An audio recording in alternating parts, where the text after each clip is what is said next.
What is going on, everyone? This is Zach back here with another episode of Clutch Crew Sports. And here in today's episode, we are going to take a look at all of the first round series going on in the NBA, give our thoughts about what's already happened, what we think will happen, just talk about the series in general. So hopefully you guys like that. And now let me introduce you to the rest of our crew. Yo, what is going on, everyone? Eric, your ranting co-host here. Hope you guys enjoyed the NFL live stream that the guys did. I had fun participating in the chat, and now I'm excited to talk some NBA. I don't think I'm fully gonna have a rant just yet, but there's one team in particular in the playoffs right now that if they keep doing what they're doing, there is going to be a rant heading their way. I'll get to that later. Well, I think I remember. I think I remember you promising something about that. So yes. Yeah. If you listen to the last episode, you know who it is. But I will be getting to that.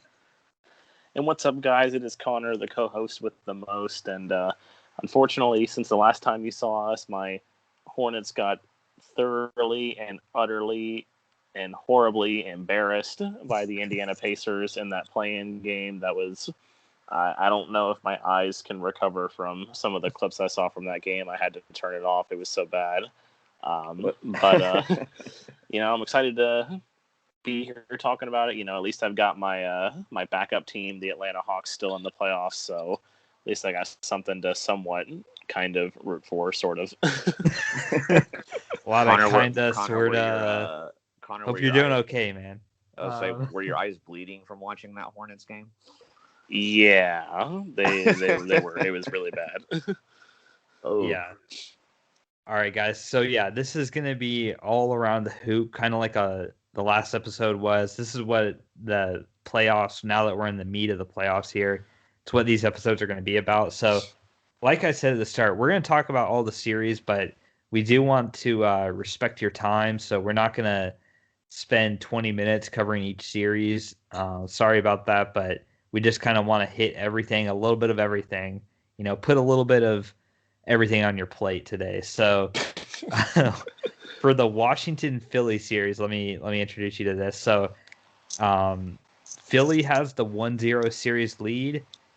We all picked Philly to win this series ahead of time. They're obviously the number one seed. Eric, talk about this game one and just the series in general with Philly and Washington and your thoughts from the game. Yeah, so Washington kept this game closer than I was expecting, but I'm still not expecting anything from the Wizards in this series. I'm not a believer in the Russ and triple double thing. What? Eric doesn't like triple doubles? I've talked about triple doubles ad nauseum on this podcast. If you don't know that, there's plenty of episodes you can go back and listen to. But my thing about this game was, even though the Wizards managed to keep this game close, Joel Embiid got in foul trouble really early on in the game. And I think that was a big advantage for the Wizards, keeping it close. The Wizards were actually leading at times in this game, but then the 76ers pulled away at the end once they had their full starting five on the court. So unless Joel Embiid gets hurt, or unless Joel Embiid keeps having foul trouble issues, then I don't see the Wizards contending in this series. They don't have anybody that can contain Embiid. Tobias Harris was on fire in this game, and while he can be a little inconsistent at times, if he manages to keep shooting like that, Washington's not going to have a chance. And the next series we have here is Boston Celtics at the Brooklyn Nets. The Nets have the 1-0 series lead, and we all picked the Nets, obviously, ahead of the series. And they beat Boston by single digits. And this was, I think, very similar to the series that Eric just talked about. Nobody expects the Celtics to win the series, but the score looks like it was kind of a close game, and it was, because Boston really started out shooting very well, and Brooklyn missed all of their three-pointers in the first half. Second half, things kind of changed, and Brooklyn finally took over the game and easily won the game, I think, even though it says 93-104. It was over with a couple of minutes left. And the thing that this kind of stood out to me the most was the Nets actually played good defense, and it's something we hadn't really seen a lot in the regular season was them holding teams under 100 points. It was a rare thing. They held Boston to just 93 points, and if they can, obviously they're going to win the series, just no problem, I think. Boston might get a game, I would expect. At most, the Boston wins one game in the series. But for moving forward with the Nets, I think it's positive that they were able to play such good defense. And I'll say one thing that could be a curse for the Nets, though, is their social media team has a new logo on their Twitter account, and it has like 16 white little boxes around their name, and they're like filling them in for each win because you have to get 16 wins to win a championship. No other team that I can ever think of has done something like that. I just think it's a bad curse for them to like act like they've won the championship already. But like I said a couple months ago, the NBA already printed out the rings for these guys. Like, I mean, the Hurricanes are doing something like that in the NHL. They've got like they put up a flag on their arena every time they win a game. So, well, that's in the arena, so that's a little different. No, it's outside the arena. Okay, well that's still different than your social media picture. That's true. But that's the Celtics Net series. Connor, talk about the only series that has played 2 games completely so far, the Heat and the Bucks. Yeah, so well, my agent over here, or not my agent, my client over here. My client. We've done a live show for like an hour already, guys. So Connor and I, we should get a break tonight. Yeah, really. Anyway, but yes, my client, Giannis Antetokounmpo, him and the Bucks are up 2-0. It was looking pretty scary for the Bucks early on in this series. Obviously, in Game 1, it looked like it might be a repeat of what happened last season. The Bucks were obviously heavy favorites last season, being the number 1 seed, and then the Heat came and took them out. And it was the second round last year, not the first round like it is now. Obviously, the Bucks are a little worse. The Heat are a little worse, but Game 1 was really close. Had to go to overtime. Giannis obviously had his struggles from the line, like he tends to have in big pressure situations. I think Zach was telling me about this. I didn't get to watch the end of the game, but Giannis, he had like 4 free throw attempts in the fourth quarter, where like 2 of them he just flat out missed, and then on one of them he got a 10-second, which like you never ever see in the NBA. You never see anyone getting a 10-second. You don't even see it in college. Someone getting a 10-second on a free throw. So really bad for the Bucks, but they did manage to hold on. Now, signs of life for the Bucks, obviously, looking ahead to tonight. They absolutely destroyed the Heat tonight. 100. We don't have the box score up here, but it was 132-98. The Bucks had a fantastic start to the game, shooting wise. Chris Middleton was hitting everything that he was shooting.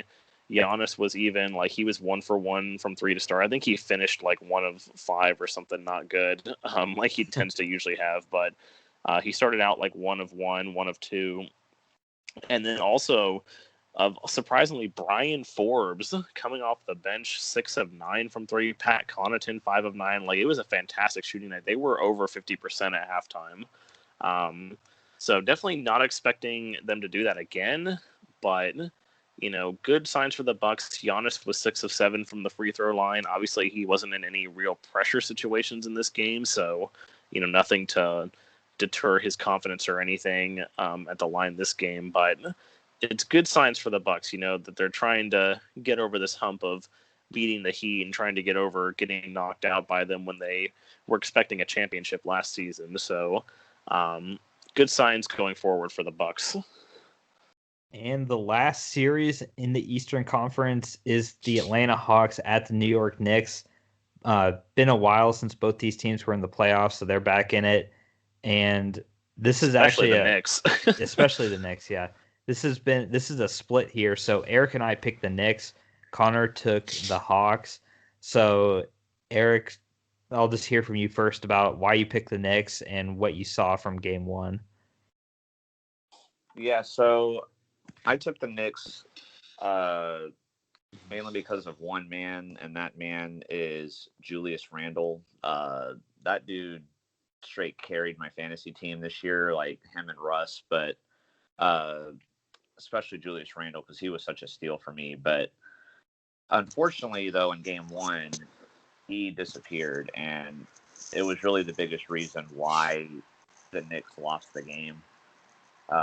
His shooting night was horrible, and he just there were times in the game where it looked if you weren't paying attention, you would have thought probably he wasn't even in the game. I don't know why I couldn't figure out how I wanted to word that, but but yeah. So obviously, I don't expect him to keep playing like that. I expect him to have a bounce back. So even with as badly as he played, the Hawks still barely won this game.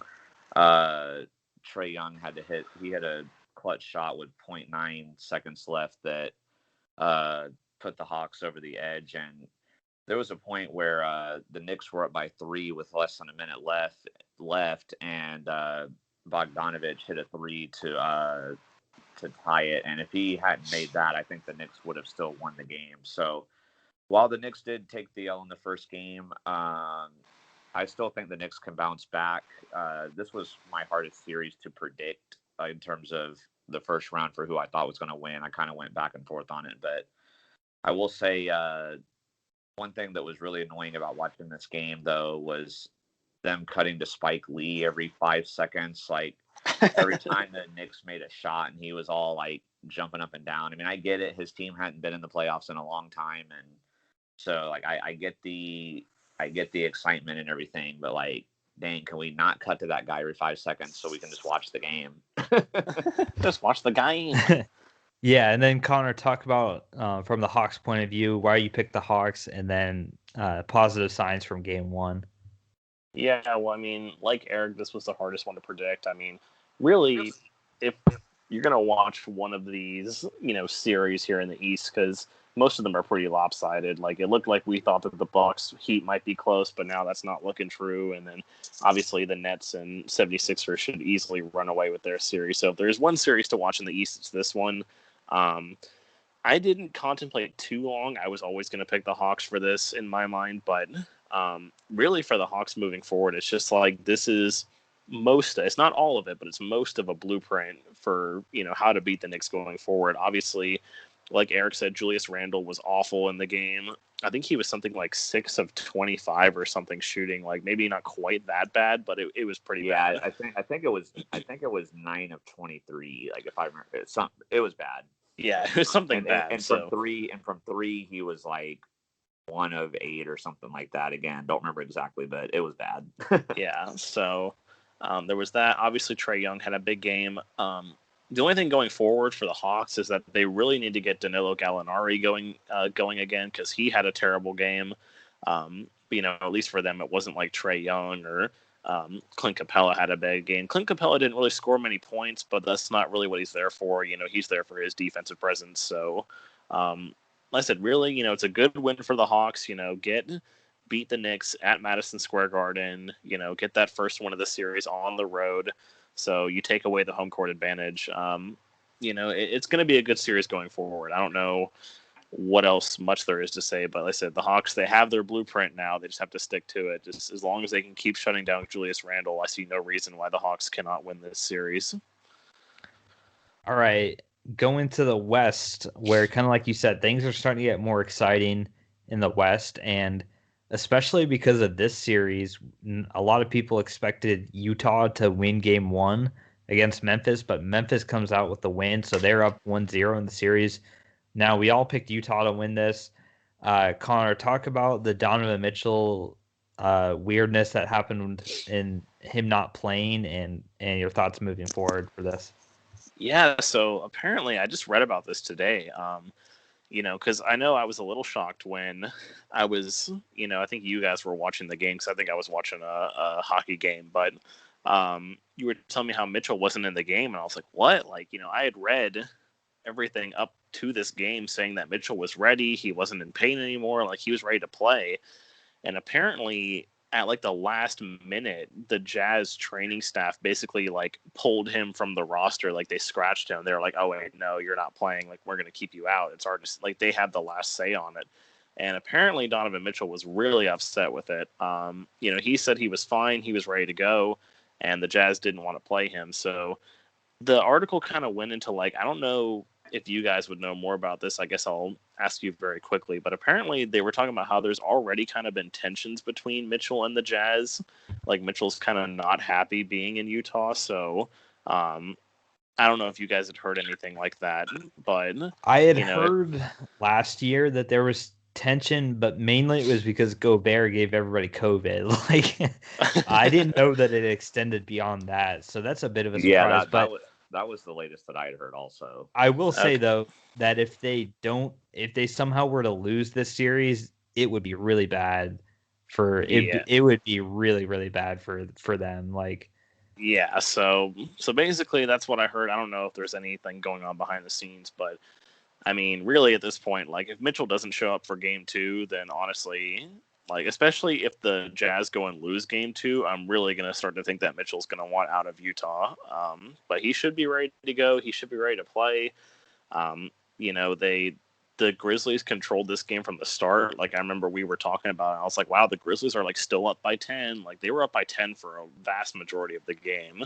I'm not going to panic if I'm a Utah fan yet, because obviously Mitchell should be back next game. But the Grizzlies, they're hungry. They were led by Dylan Brooks of all people in that game. So who knows? Anyone can get hot on any given night. And the Grizzlies, again, to get that first win in Utah, take away that home court advantage, it's huge, especially for an 8 seed against a 1 seed, because we've seen crazier things happen. So who knows? It'd be really bad for me because I picked Utah to win the whole thing in this bracket. But yeah, we'll see. Well, I do remember in last year's bubble, the Blazers were the 8 seed. They won.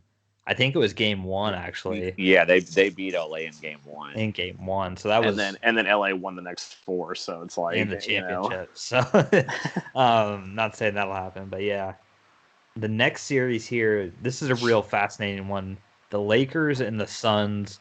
The Suns get the win. It was a tough win for them to get, 99-90. We all picked the Lakers in the series. I really wanted to pick the Suns. I really contemplated this a lot. I ended up going with the Lakers, but Eric, do you want to start us out on talking about this game? Because I know you watched it and you probably have some thoughts on it. Yeah, I mean, honestly, if it weren't for Chris Paul getting hurt in the game, I think the Suns would have won by more. And obviously I'm locked in on this since I picked the Lakers before the series, but in my mind, I would feel like the Suns would have a great chance at winning the series. But the problem is when Chris Paul got hurt, even though he came back in the game, you could tell that shoulder was bothering him. He was constantly dribbling the ball with his other hand. When he was dribbling it in his right hand, which was the same side that the shoulder injury happened on, he was losing the ball a lot, and when he was shooting, a lot of his shots were coming up short. Honestly, I felt like they would have been better off taking him out of the game and just sitting him out the rest of the game. But they still got the win. But with that injury going forward, I really don't think the Suns have a chance unless the injury was really minor and he's able to, be at 100% within the next game or two.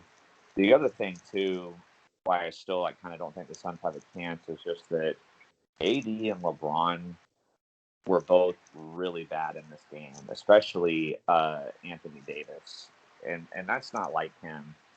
I don't see him playing that poorly the rest of the series. I mean, obviously, I won't mind if it happens. As a Laker hater, I would be totally fine if the Suns win this series. And as a CP3 fan, I would be happy for the Suns. But I don't see LeBron and AD playing that bad again. I don't see CP3 getting back to 100%.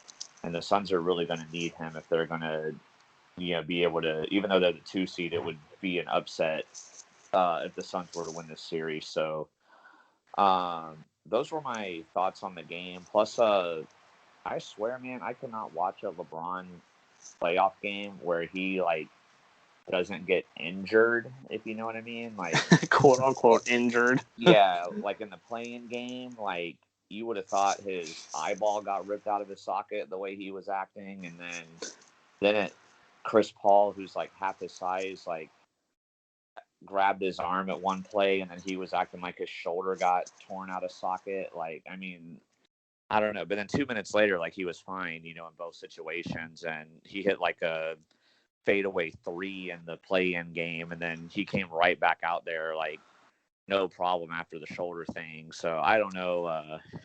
I can't watch a LeBron game where he doesn't get injured. It's just, I don't know. It's crazy. But yeah. So I hope the Suns can do it. I just don't think they can. But Zach, do you think differently than me, or like what are your thoughts on this series?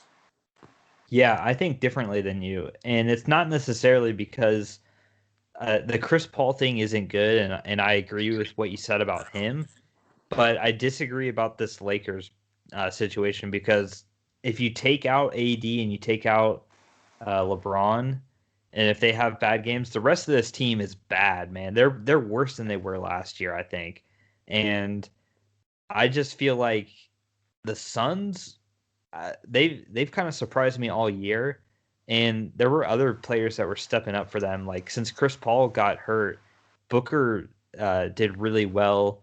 Bridges was good. I feel like he, for a bit, and for whatever reason, they just caused a lot of problems for the Lakers. And I'm not a fan of the rest of the Lakers team, and it's not the first time AD's disappeared from games. I've seen AD, especially for halves of games where he shoots and gets 2 points in a half. He's just not aggressive at times enough. Same thing with LeBron, I think, too. They just don't have the shooters around.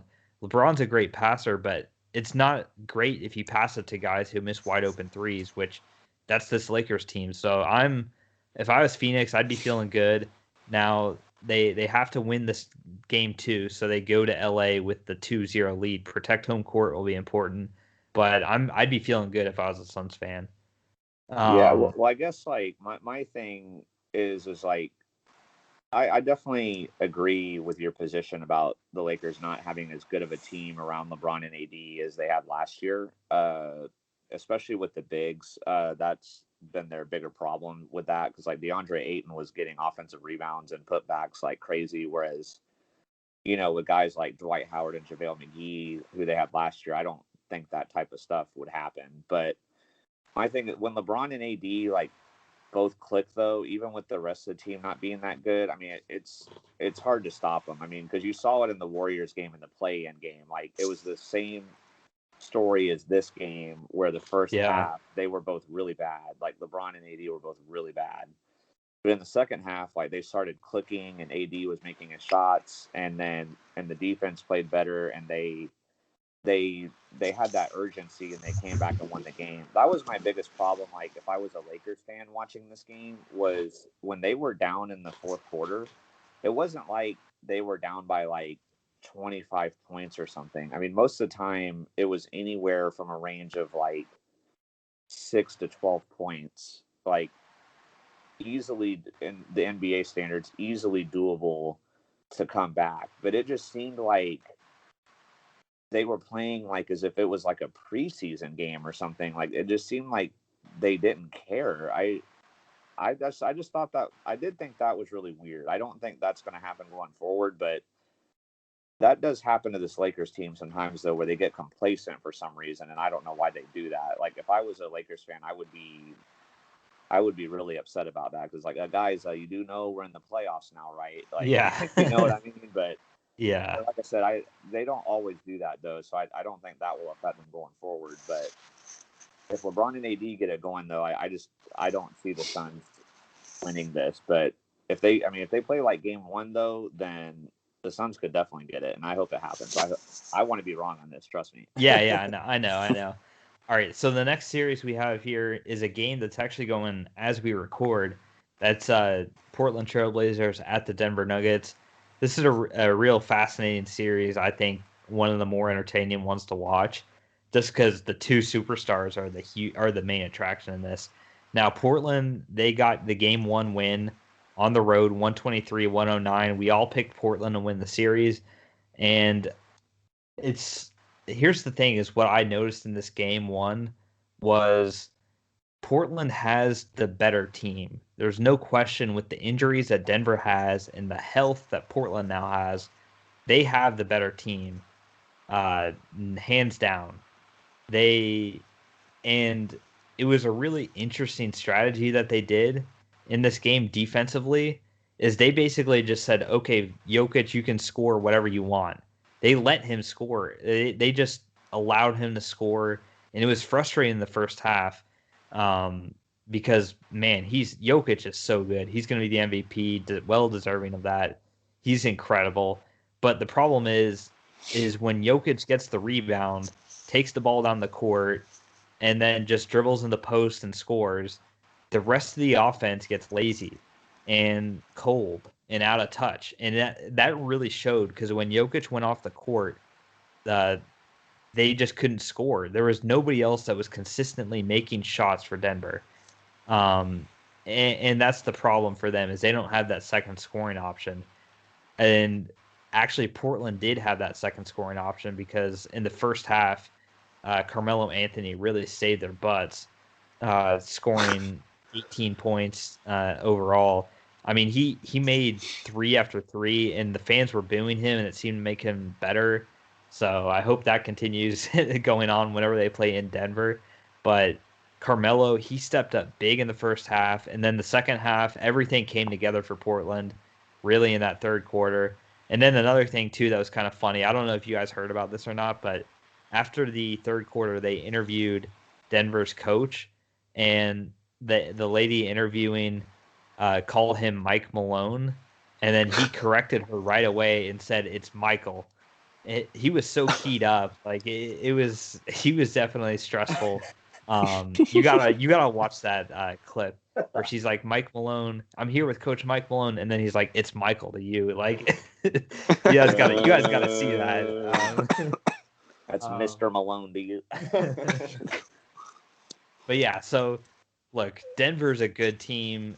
I think some Portland fans in the first half were like, this should be so easy. It'll be a sweep and we won't have to worry at all. Like, no, Jokic is legit, man. He's going to carry them in a game at least.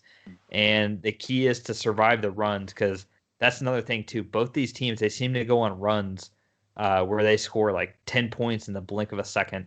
Because even in this game too that I've been watching, Denver was up by double digits. Now it's only a 6-point lead for them.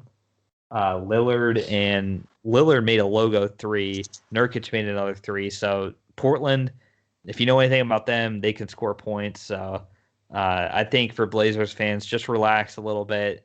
We should have this series okay. This is still a favorable series. Just relax and don't get weird because I've seen Blazers fans get weird calling for weird. Well, one guy was like, I want our coach to get a technical foul to show he cares. I'm like, dude, this is a close game. You don't want him to get a technical foul and them get free throws. But that's some Blazer fans they really hate the coach. But why would you? Oh my god, dude, that's so dumb. Like, let's just give the other team a free point. Or 2 free points. His reasoning was like they'll get the ball too. His reasoning was true, like man. He needs to show that he cares. Like the players are just complaining. Like the coach needs to step in and take a technical for him. I'm like, wait, not in a close game. Not in a close game. This isn't hockey where you can have someone like step in and take a fight for you. Yeah, you know, you can't just come in and take a technical. Like that's dumb. All right, we will close this out with the last series here. Dallas Mavericks at the Clippers.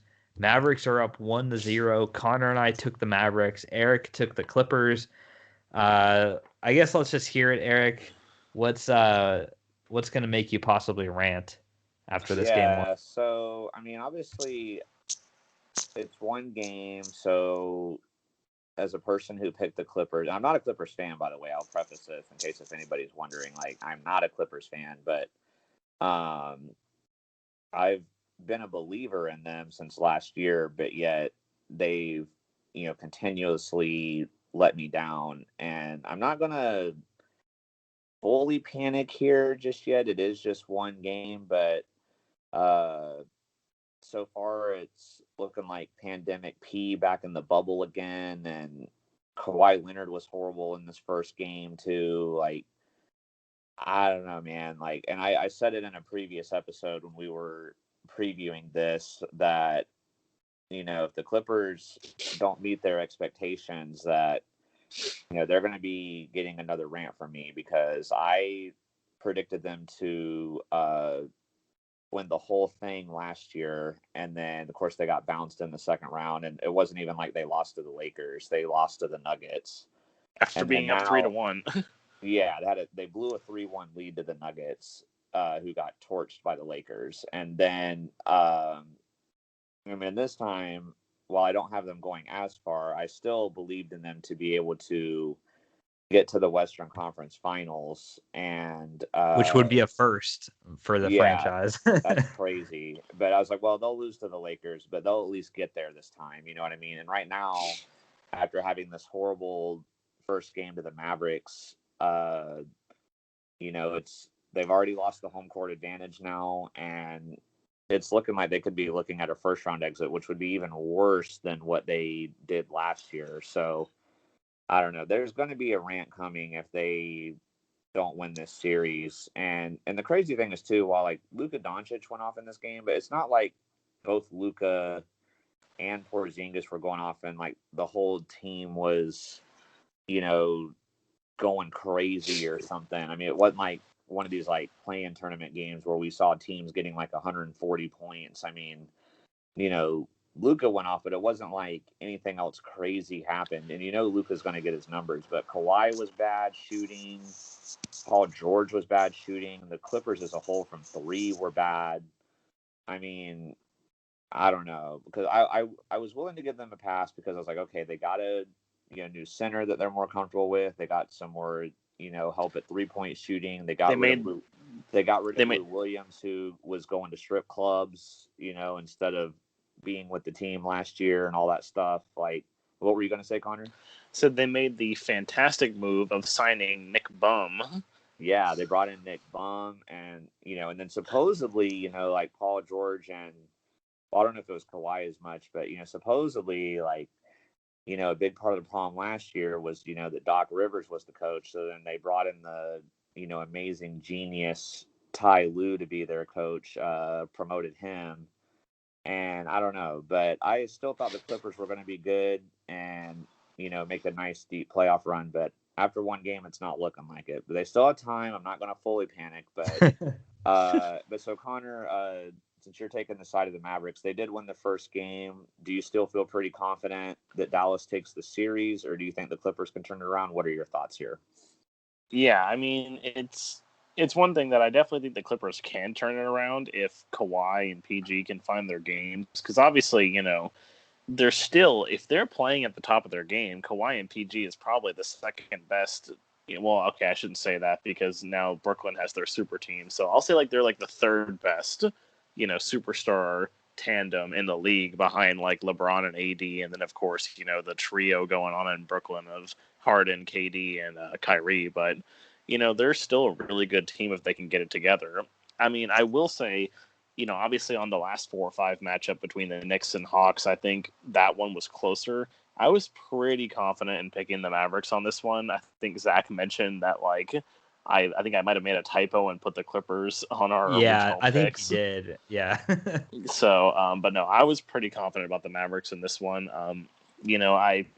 Talking about my X factor that I had for the series, Porzingis, I mean, he didn't really have that good of a game. I mean, I guess I didn't talk about the X factor of, Pandemic P and Kawhi, like bad Kawhi Leonard showing up. But, Porzingis really needs to get it together because 4 of 13 is not going to cut it, and only 4 rebounds. Like, that's not going to cut it in this series against the Clippers. Like, they're not always going to play bad. So, they're going to have to, he's going to have to get it together. Doncic, he's going to have to probably play a little bit better. Like, he obviously had a triple-double, like, woo, but he wasn't super fantastic. Like, he did have the most points and everything, but he wasn't super fantastic in terms of percentage-wise. But other than that, I don't really see any bad things for the Mavericks. Like, they played their game again. We've mentioned this a lot with like the Grizzlies and the Blazers and the Hawks. Like, getting that first win on the road is pretty key when it comes to a series, because now you flip the home court advantage. So, as long as the Mavericks can keep playing their game, and especially if Porzingis shows up, it's going to be tough for the Clippers to get back. Like, Kawhi and PG are really going to have to come and show their true form, or otherwise, like Eric said, they're going to be bounced in this first round, and big time rant's going to be coming, because I knew a rant was going to be coming if they got bounced in the second round, but I think an even bigger rant's going to come if they get bounced here in this first round. So that'll be pretty wild. Yeah, that would. Well, can we just? I mean, I know for the sake of the fans, it would be entertaining, but for the sake of my mental and emotional health, can we not have this happen? Like, Clippers, can you just do your job and get to the Western Conference Finals at least? Like, come on. Yeah, that's gonna. I don't feel like I'm asking for much. Like. At this point, it's definitely looking less real than it did before. But all right, guys, well, here, actually, before you end it, I will ask you something, Eric. Okay. Do you, in your head, let's just assume that, obviously Mitchell's coming back. Let's just assume that Utah, goes and wins like these, takes care of business against Memphis, and the Clippers do come back and beat Dallas. Do you, in your mind, see any chance for the Clippers to beat a fully healthy Utah Jazz squad in the playoffs? Because that would be their next opponent. Yeah, I do. I'm not a huge believer in the Utah Jazz. If they don't have Mitchell, then the Clippers shouldn't have any problem against them. But even with Mitchell, I still think the Clippers can beat them. Now, if Pandemic keeps showing up, then no, then they don't have a chance. But I don't know. I've always felt like the Jazz were kind of overrated. I'm not a huge believer in them. But again, the Clippers, though, it's so hit or miss. I mean, you never know. You never know when they're going to go off and have a great game, and you never know when they're going to, forget to show up. So they're so hard to predict. But I thought the Clippers would have learned their lesson after last year's playoffs, and because obviously they underestimated the Nuggets, and they're turning into the Bucks in the West. Like, the Bucks have lost playoffs that they should have won, and the Bucks have always had expectations and never lived up to them, and now the Clippers are the same in the West. Yeah, that's a great comparison, honestly. I'm gonna save my breath though for see what happens here, but to answer the question, I do think they can beat the Jazz if they advance, but they got to freaking get past the Mavericks first. Yeah. I don't even know if they can do that right now. Like I said, it's just one game. I'm trying not to panic too hard, but I'm thinking about what happened last year too much, I guess. But I don't know, man. All right, guys. Well, that's going to wrap things up. Hopefully you enjoyed listening to this, and we'll be back next week to talk probably about some of these series wrapping up. Some of them, we might see some round 2 series coming up, and some other ones going down to the wire, maybe game 6, 7 sort of thing. So hopefully you guys enjoy that. And until then, remember, be clutch. Bye. Peace.